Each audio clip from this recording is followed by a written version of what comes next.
David S. Kidder, The Startup Playbook: Secrets of the Fastest Growing Startups from Their Founding Entrepreneurs.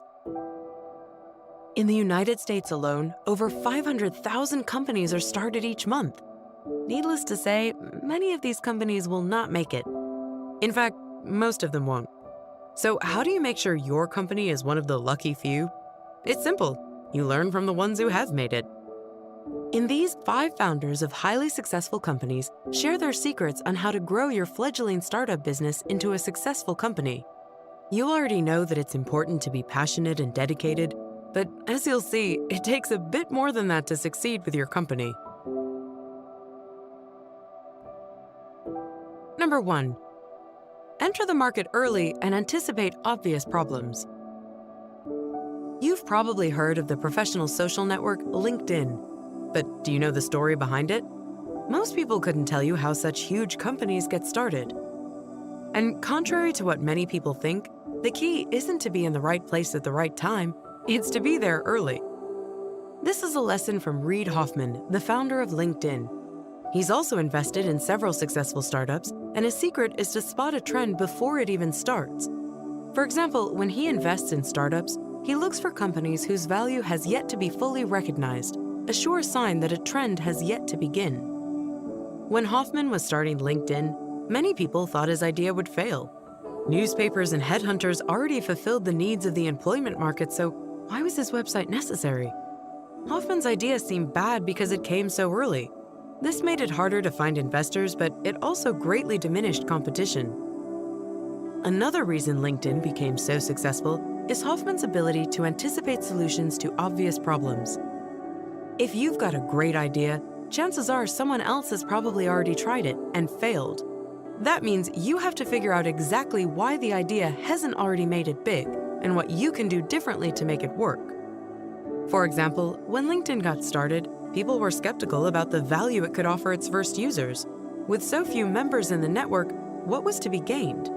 This is a typical problem for many startups. Hoffman had a great solution, though. He developed a function that allowed new users to scan their email address books for LinkedIn matches. They would then be shown a list of who was already on the network, as well as options to invite friends and colleagues to join.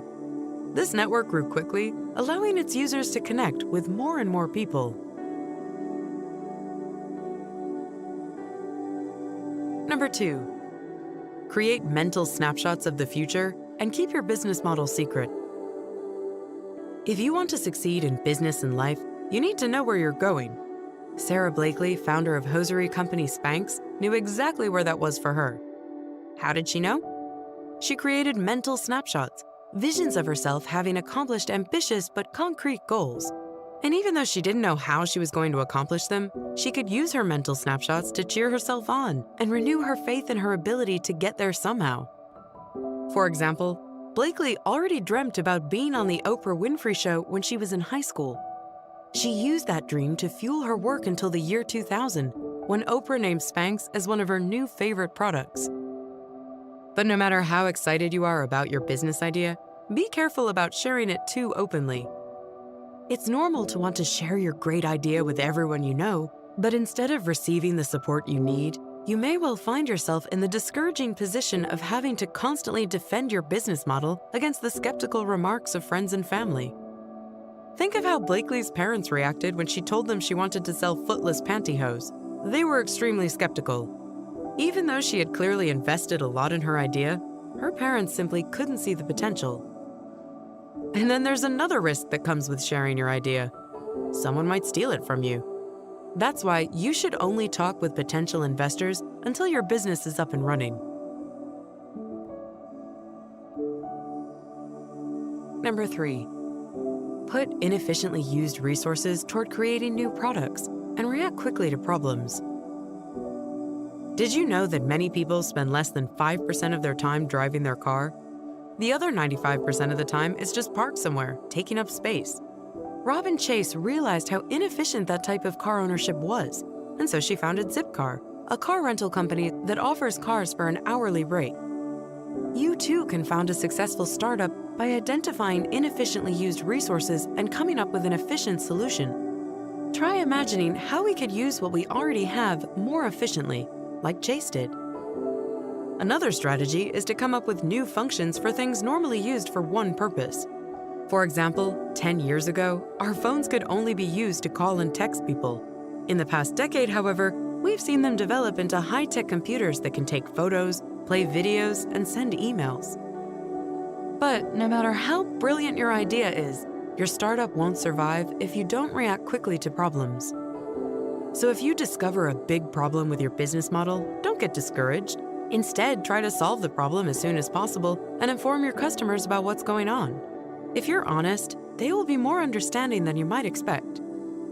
For example, after the first 3 months of running Zipcar, Rob and Chase realized that there was a serious revenue problem that would eventually bleed the company dry.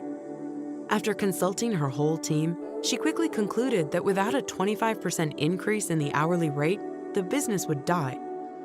Robin dreaded informing her customers of this.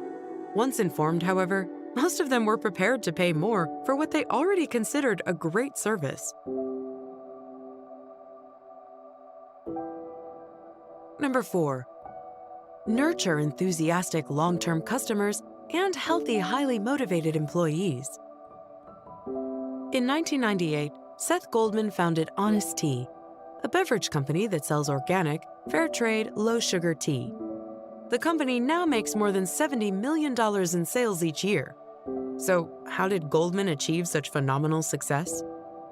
He realized early on that the company's success didn't just depend on him. It also depended on the enthusiasm and engagement of his employees and customers. One way of nurturing healthy and highly motivated employees is to lead by example. You need to be a role model for managing the stresses of the startup life. When you're getting a startup on its feet, you may be tempted to overwork yourself.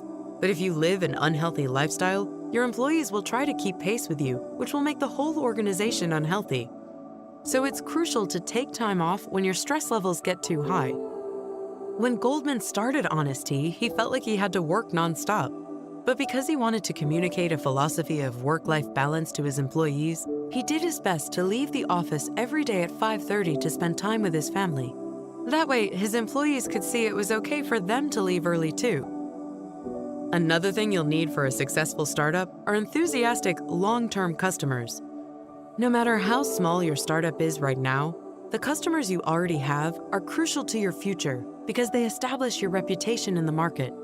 Do whatever you can to keep them enthusiastic about what you do and turn them into customers for life. Goldman realized that if he could get children to consume his brand from a young age, they would stick with it when they got older. So he started Honest Kids, a fruit juice for children, to encourage them to drink honest tea later in life. Number 5. Always keep your eyes on future developments and focus on the customer. Hossein Rahman knows the value of looking to the future. He founded the wearable technology company Jawbone in 1999, long before wearable tech was a trend. And by cultivating a future-oriented mindset, he learned how to keep his company ahead of the game. A key principle of the future-oriented mindset is that what worked yesterday won't work today. The world is changing so rapidly and unpredictably that you must keep moving. If you allow yourself to become satisfied with your success, you'll lose sight of what you need to change to keep your customers happy. For example, if you sell ice cream and reach your sales goal in 3 years, you might be tempted to relax. But usually, that's the exact moment your customers' tastes change, or a new competitor enters the market and your company collapses. Something else Raman learned early on is the importance of focusing on your customers' wishes and needs. He realized the value of investing in things that directly benefit your customers, like high-quality products and excellent customer service. Take the Jawbone Up bracelet. It can analyze your health by tracking your day-to-day habits, such as sleep and exercise, and then organize all the collected data for easy access on your smartphone. But on top of this, it has a sharp, customizable look. You can choose from various colors and designs to find the Up bracelet that perfectly fits your style.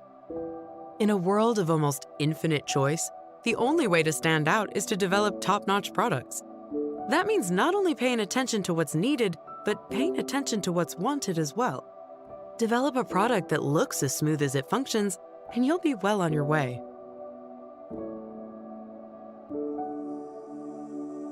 Thanks for listening to the Startup Playbook by David S. Kidder. Here's the central point. By making sure you enter markets early with a clear idea of where you want your business to take you, and by always keeping the customer in focus, you'll increase the chances of your startup success.